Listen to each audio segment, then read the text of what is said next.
నిత్య పూజలివివు నేరిచిననో ప్రత్యక్షమైనట్టి పరమాత్మునికి నిత్య పూజలివివో.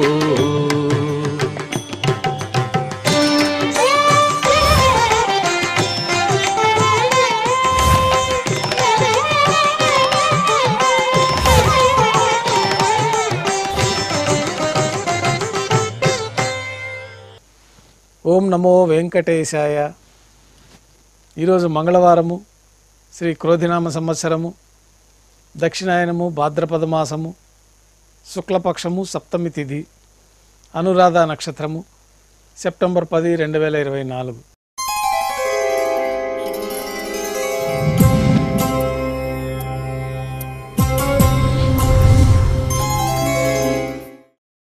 ఈరోజు మంగళవారము, విశేషమైన వారార్జి సేవగా మనం అష్టదళ పాదపద్మారాధన జరుపుకుంటున్నాము.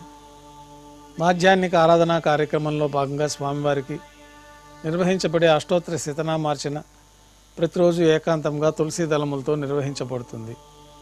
ఈరోజు మంగళవారం అదే ఆర్జిత సేవగా భక్తుల దర్శనార్థం 108 అష్టదళ స్వర్ణ కమలాలతో నిర్వహించబడుతుంది. అష్టోత్తర శతనామార్చన తర్వాత శ్రీవారికి మాధ్యాహ్నిక నివేదనలు ఆరగింప చేయబడతాయి. వెంటనే సర్వదర్శనం ప్రారంభమవుతుంది. ఉభయ దేవేలతో శ్రీ మలయప్ప స్వామివారు బంగారు తిరిచిపైన వేంచేసి మేళ తాళాలతో ఊరేగింపుగా విమాన ప్రదక్షిణంగా సంపంగి ప్రాకారంలో కల కళ్యాణ మండపానికి చేరుకుంటారు. కళ్యాణోత్సవం ప్రారంభమవుతుంది. పుణ్యాహవచనము, అంకురార్పణ, రక్షాబంధనము, అగ్నిప్రతిష్ఠ, స్వామివారికి అమ్మవార్లకి కళ్యాణోత్సవం సందర్భంగా నూతన పట్టు వస్త్రాల సమర్పణ, మహాసంకల్ప పఠనం, మాంగళ్యాలకు ఆరాధన, మాంగళ్య పూజ పూర్తయిన తర్వాత అమ్మవార్లకి మాంగళ్యాల సమర్పణ.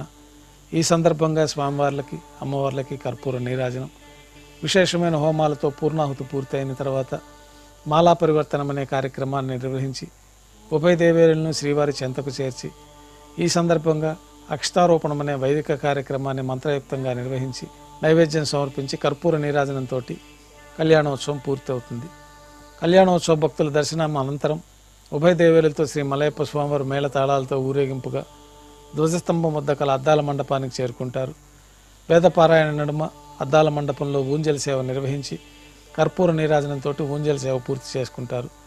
భక్తుల దర్శనానంతరం ఉభయ దేవేలతో శ్రీ మలయప్ప స్వామివారు బంగారు తిరిచిపైన వేంచేసి మేళతాళాలతో ఊరేగింపుగా ఆలయం వెలుపల కల వైభవోత్సవ మండపానికి చేరుకుంటారు.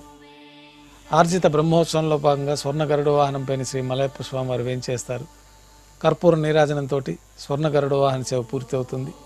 హనుమంత వాహనంపైన శ్రీ మలయప్ప స్వామివారు వేంచేస్తారు. కర్పూర నీరాజనంతో హనుమంత వాహన సేవ పూర్తి అవుతుంది.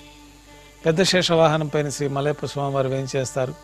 కర్పూర నీరాజనంతో పెద్ద శేష వాహన సేవ పూర్తి అవుతుంది.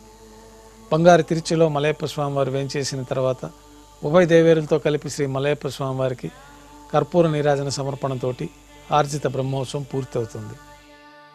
సాయం సంధ్య వేళలో 1000 దీపాలతో అలంకరించబడి ఉన్న సహస్ర దీపాలంకరణ సేవ మండపానికి ఉభయ దేవేరులతో శ్రీ మలయప్ప స్వామివారు చేరుకుంటారు. వేదం, గానం, నాదం నడుమ సహస్ర దీపాలంకరణ సేవ జరిపి నక్షత్ర నీరాజనము, కర్పూర నీరాజన సమర్పణతోటి సహస్ర దీపాలంకరణ సేవ పూర్తి అవుతుంది. ఉభయ దేవేలతో శ్రీ మలయప్ప స్వామివారు బంగారు తిరిచిపోయిన 4 తిరువీధుల ఉత్సవం జరుపుకొని భక్తులను అనుగ్రహించి ఆలయంలోకి చేరుకుంటారు. ఆలయంలో నైవేద్యం పూర్తయిన తర్వాత గర్భాలయంలో వేంచేస్తారు. వెంటనే రాత్రి తోమాల సేవ ప్రారంభమవుతుంది.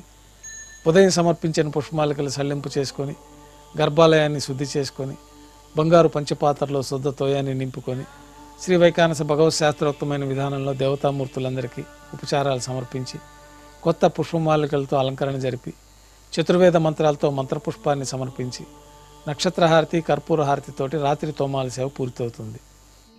తులసి దళములతో అష్టోత్తర శతనామాలతో అర్చన నిర్వహించిన తర్వాత రాత్రి నైవేద్యంలో భాగంగా అన్నప్రసాదాలు, పన్యారాలు, దోశ, ఘంటానాదం మధ్య నైవేద్యంగా సమర్పించి తిరువీస నైవేద్యం పూర్తయిన తర్వాత భక్తులని సర్వదర్శనానికి అనుమతిస్తారు.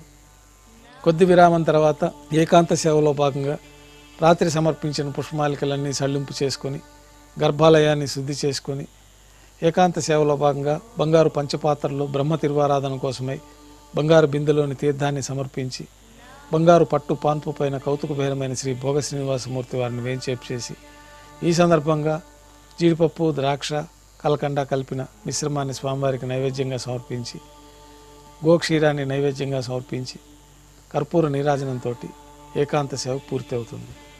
ఓం నమో వెంకటేశాయ.